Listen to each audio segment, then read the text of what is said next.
제가 아침에 일어나서 성경을 봤어요. 마태복음하고 마가복음을 쭉 읽는 중에 마태복음 14장 29절에서 30절을 읽으면서 마음에 엄청 뜨거움이 왔어요. 그 내용이 뭐냐 하면 이제 예수님에 대한 이야기예요. 복락 만난 제자들을 찾아오신 예수님. 예수님을 보고 제자들이 당황하고 유령이라고 하고 겁을 냈을 때 나라고 괜히 두려워하지 말라라고 하니까 베드로가 예수님을 향하여 그럽니다. 주시거든 나를 무리로 오라소서.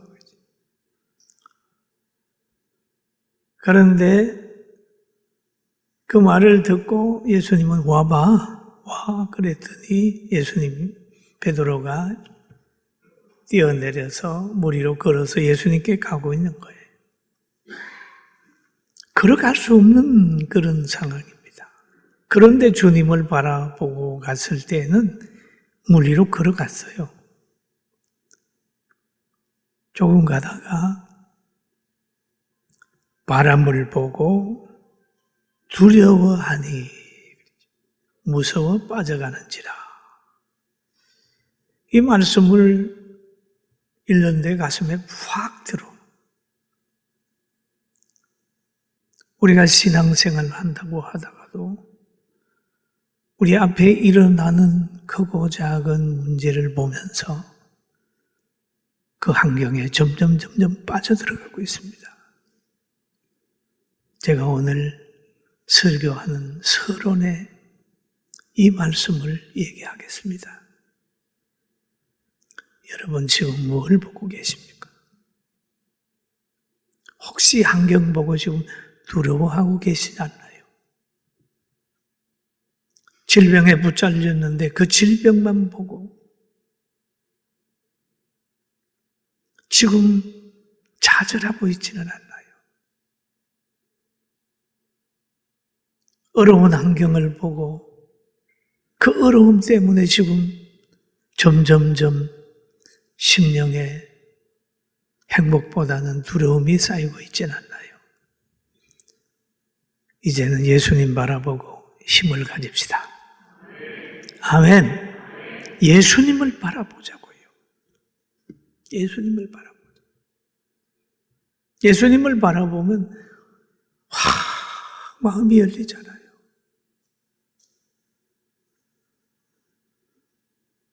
오늘 본문에 보면 즐거워하라라는 말이 있습니다. 이 즐거워하라라고 하는 말은 추수감사하는 이스라엘 백성을 향하여 하나님이 주문하신 말씀이에요. 그럼 이스라엘 백성은 누굽니까? 하나님이 많은 사람 가운데 아브라함을 불러서 아브라함아 해서 아브라함이 예 하고 순종했더니 아브라함의 후손으로 이삭을 주시고 이삭의 후손으로 야곱을 주시고 야곱의 후손으로 12명의 자녀를 줬습니다. 그래서 이스라엘의 12지파가 만들어진 거예요. 근데 이들이 이제 애굽으로 내려갑니다. 먼저 요셉이 내려갔고 또 먼저 요셉이 내려가서 하나님의 능력으로 그 나라 총리가 됐을 때 야곱의 가정들은 요셉의 찬스를 써서 애굽에 내려가서 고센 땅에서 대우받으면서 살게 되는 겁니다. 그러다가 300년이 쭉 지나갑니다. 그럴 때에 요셉을 알지 못하는 왕이 애굽을 지배하게 되는 거예요. 그럴 때 그 왕은 이스라엘 백성들을 손톱 밑에 가시가처럼 생각했어요. 그래서 이스라엘 백성을 향하여 가진 고난을 줬습니다. 출산의 자유도 없어요. 양육의 자유도 없어요. 인권도 없어요. 강제 노동을 막 시키면서 학대했습니다. 여러분, 나라가 박해를 하게 될 때에 그 박해받는 사람은 정말 힘든 거예요. 애굽이라고 하는 왕이, 나라가 조직폭력배가 돼가지고 고센 땅에 사는 이스라엘 백성들을 팍 박해를 했습니다. 그럴 때 하나님께서는 이스라엘 백성들의 미래를 생각해서 그 백성들에게 해방을 주고 독립을 주고 출애굽을 시킬 사람을 왕궁에서 키우고 있다는 거예요. 키우고 있습니다. 하나님의 역사는 사람이 상상 못하게 역사를 하시는 겁니다. 그래서 하나님의 역사로 모세가 이스라엘 백성들을 이끌고 나옵니다. 이끌고 나와서 홍해 건너 광야 40년 지나서 가나안 복지로 인도를 하는 거예요. 가나안 복지에 인도해가지고 거기에서 농사하게 합니다. 땅을 다 주고 안정시켜주고 농사하게 한 다음에 그 백성들에게 요구한 게 있습니다. 절기를 지키라. 절기를 지키라. 그럼 절기를 지키는데 어떻게 지키느냐 하면 신명기서 16장 10절에서 12절 보면 이런 내용이 있습니다. 우리 같이 한번 보실까요? 내 하나님 여호와 앞에 7절을 지키되 내 하나님 여호와께서 내게 복을 주신 대로 내 힘을 헤아려 자원하여 예물을 드리고 너는 내 자녀와 노비와 내 성인 내 위인과 및 너희 중에 있는 객과 고아와 가부와 함께 내 하나님 여호와께서 자기 이름을 두시려고 택하신 곳에서 내 하나님 여호와 앞에서 즐거워할지니라 라는 얘기를 하죠. 즐거워할지니라. 복 주신 대로라고 말씀하시오. 하나님께서는 모든 사람에게 동일한 복을 주지는 않아요. 그리고 모든 사람이 동일한 복을 받지는 않잖아요. 여러분, 목축업을 하는 사람이 복을 받으면 양이나 소의 숫자가 점점 늘어날 것이고, 가수원 하는 사람이 복을 받으면 가수가 풍년이 들어서 배나 사과가 주릉주릉 열릴 것이고, 농사하는 사람이 한다면 벼나 콩이나 또 여러 가지 것들이 풍성하게 되는 거예요. 그 하나님이 주신 복대로, 복을 주신 대로 그럽니다. 그 또한은 다른 일을 한 사람은 또 그 다른 일을 해서 얻은 수입을 가지고 하는 거죠. 그러면서 여기에 힘을 다하여 그랬습니다. 힘을 다하여 자원하여 예물을 드리고, 그래서 또 보면은 6장 5절에 그러잖아요. 너희 마음을 다하고 뜻을 다하고 힘을 다하여 내 하나님 여호와를 사랑하라. 사랑하라. 제일 먼저 하나님을 사랑하라. 예배하는 삶이지요. 그 다음에는 함께 모든 사람과 더불어 기쁨을 나누는 겁니다.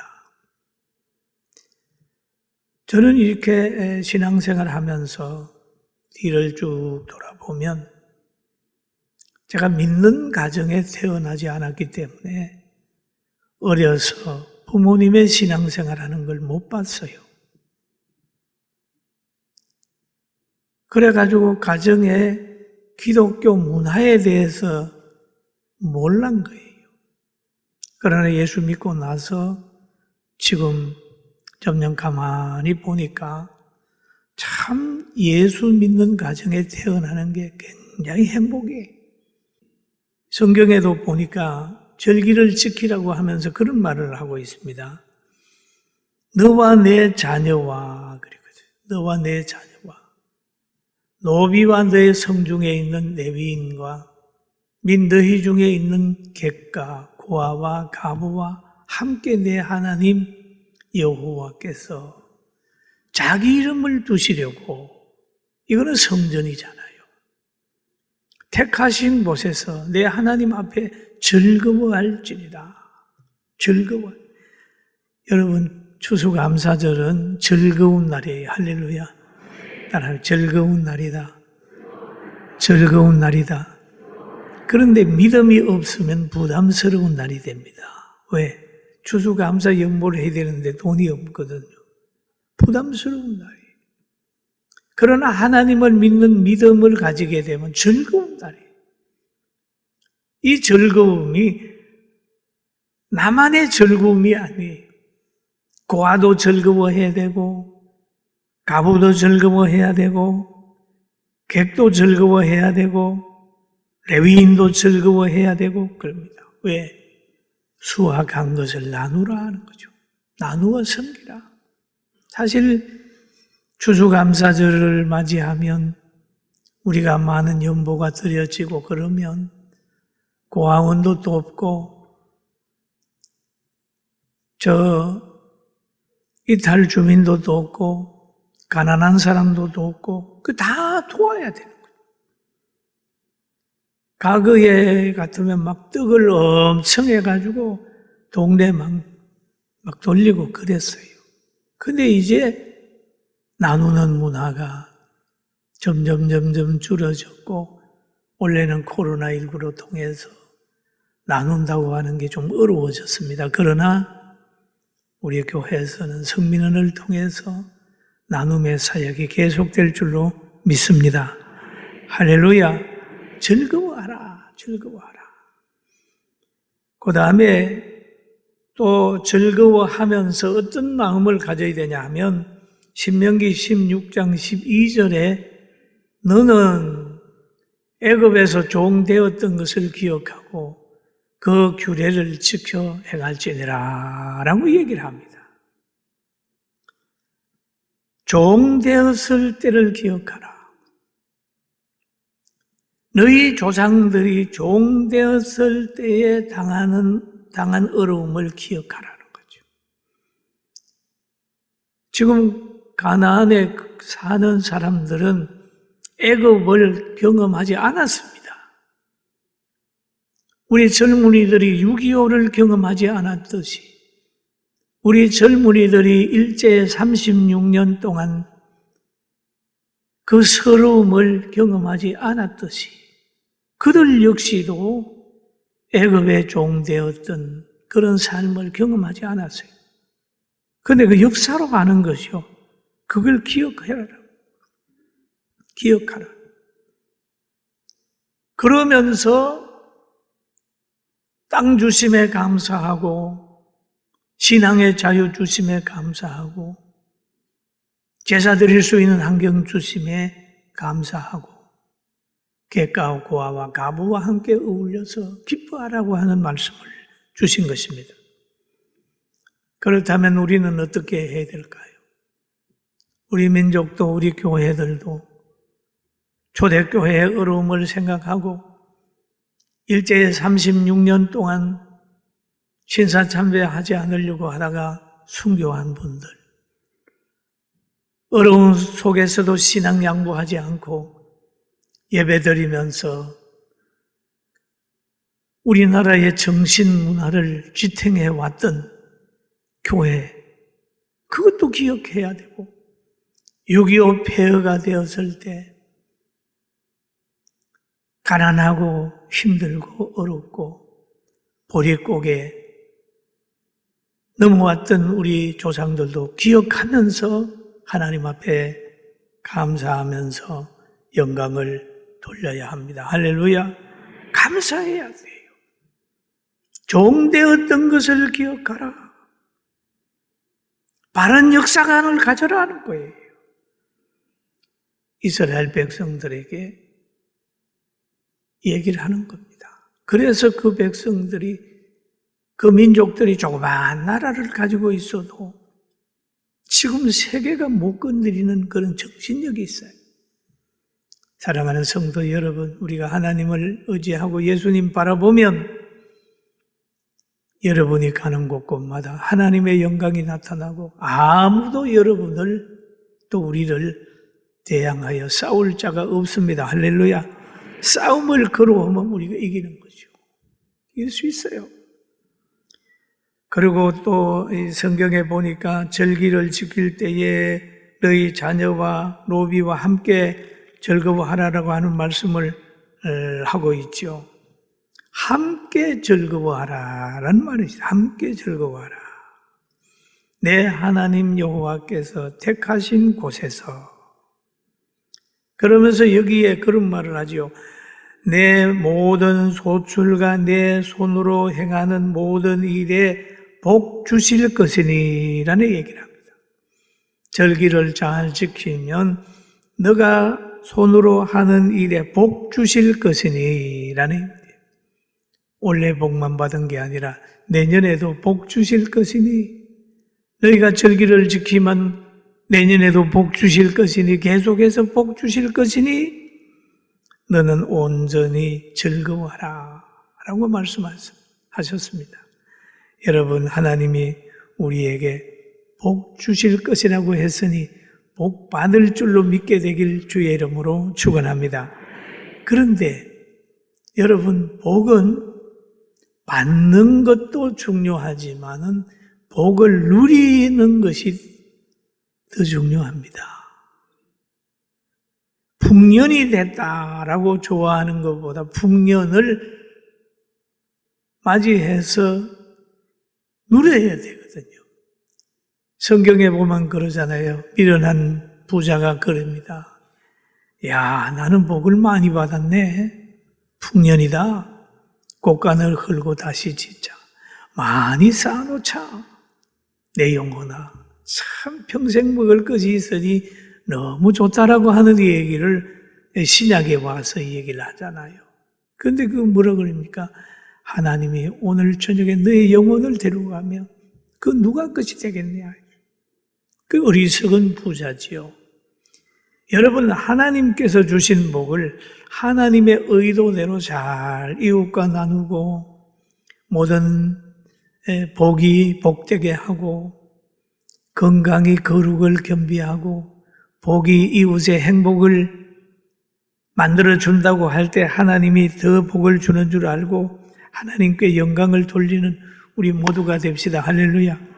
그런 거예요. 복은 받았으면 누려야 돼. 그런데 복을 많이 받아놓고 점토에 점토를 더하고 가옥에 가옥을 더하고 많이 쌓아놓고 돌아간 사람들 보면 형제들이 그것 때문에 재판하고 그것 때문에 마음 상해가지고 고만 분쟁의 씨앗이 되고 불행의 씨앗이 되어버리는 사람들이 얼마든지 있습니다. 여러분 많이 봤죠? 그래서 우리는 하나님이 건강 주시면 거룩을 겸비하게 되고 하나님이 물질 주시면 그 물질 가지고 하나님의 영광을 위해서 열심히 사용하고 하나님 앞에 상 받으러 가는 복된 사람이 됩시다. 할렐루야. 그리고 구약 성경에 보면 이스라엘 백성이 그랬어요. 하도 자기 중심으로 사니까 하나님이 학개 선지자를 통해서 이렇게 말씀하셨어요. 야, 너희가 많이 뿌릴지라도 수확이 적으며 먹을지라도 배부르지 못하며 마실지라도 흡족하지 못하며 입어도 따뜻하지 못하며 일꾼이 삭슬 받아도 그것을 구멍 떨어진 전대에 넣음이 되느니라. 만군의 여호와가 말하노라 너희는 자기 행위를 살필지니라. 과도하게 아껴도 더욱 가난하게 된다고 그랬어요. 그러니까 우리는 하나님이 건강복을 주시고 좋은 환경 주시면 그 환경이 다른 사람에게 행복이 되도록, 많은 사람을 옳은 곳으로 돌아오게 하는데 활용되도록 최선을 다하는 복받은 우리가 되기를 주의 이름으로 축원합니다. 할렐루야. 하나님은 우리에게 여러 환경을 주시는데 그 환경 속에서 살면 돼요. 고린도후서 8장 2절에 보니 이런 말씀이 있습니다. 환난의 많은 시련 가운데 그들의 넘치는 기쁨과 극심한 가난이 그들의 풍성한 연보를 넘치도록 하게 하셨느니라 라는 얘기를 합니다. 우리가 늘 가난할 때 보면은 하나님 앞에 드리는 연보도 하나님 제가 너무 참 돈이 없어서 실력이 없어서 못 드립니다. 그렇게 하는 사람도 있어요. 여러분 그거 신경 쓸 거 없어요. 10원의 1원도 11조고 1000억의 100억도 11조입니다. 하나님은 똑같이 봐요. 똑같이 봐요. 그러니까 극심한 가난이 풍성한 연보를 넘치게 하게 했다라고 하는 얘기는 하나님은 가부의 2렙돈도 보면서 많이 드렸다 얘기를 한 거예요. 여러분 하나님은 없는 가운데 약한 가운데 시간도 없고 없는 가운데 헌신하는 것을 기뻐하는 줄 알고 늘 감사와 감격이 있게 되기를 주의 이름으로 축원합니다. 할렐루야. 그런 거예요. 극심한 가난이 풍성한 연보를 드리게 했다는 거예요. 풍성하다고 하는 얘기는 하나님 편에서 보면 그러니까 풍성한 거지. 가난한 사람이 무슨 풍성한 연보를 드릴 수 있겠어요? 그러니까 우리는 하나님은 이런 가치관으로 우리를 봐준다는 걸 알고 언제든지 당당하게 되기를 주의 이름으로 축원합니다. 많이 준 자에게 하나님은 많이 요구하고 작게 준 자에게는 작게 요구하죠. 많이 준 자에게는 많이 요구하고 많이 헌신을 요구하고 많이 하기를 원하는 거죠. 그게 하나님의 역사예요. 그리고 또 보니까 지난 날을 잊지 말고 헌실에 주신 현재 주신 복으로 늘 감사해야 됩니다. 너는 애굽에서 종되었던 것을 기억하고 그 규례를 지키라 그랬습니다. 기억하라 라는 말을 하고 있습니다. 복 주실 것이니 기억하라 그랬습니다. 그리고 1년에 3번씩 나와서 무교절을 지키고 칠칠절을 지키고 초막절을 지키라고 얘기를 했습니다. 오늘 이 절기를 지키면서 예수님 안에서 큰 은혜의 길을 주의 이름으로 축원합니다. 솔로몬이 그런 얘기를 했어요. 그가 엄청 많이 누렸습니다. 그게 한 끼에 식사를 계산을 하면 엄청난 거고, 그의 수종들은 여인들만 해도 1,000명입니다. 1,000명. 1,000명의 수종들은 여인들이 있고, 종들이 있고, 군대가 있고, 노비가 있고, 많이 있었잖아요. 그런데 그는 이런 얘기를 하죠. 헛되구나. 왜냐하면 우리 육신적으로 아무리 많이 누려도 나중에 마지막에는 헛되구나. 그런 고백을 하게 되어 있습니다. 그러나 예수님 안에서 성령의 감동받고 살면 날이 가고 달이 가고 노년이 될 때에 하나님 나를 천국으로 데려가세요. 그동안 주신 복 감사했습니다 하고 감사기도 하고 떠날 수 있는 그런 마음이 생기는 겁니다. 할렐루야. 해 아래 헛된 삶의 인생 드리는 것보다 헛된 삶을 영광스러운 삶으로 바꾸고 복 있는 추수감사의 날이 되기를 주의 이름으로 축원합니다.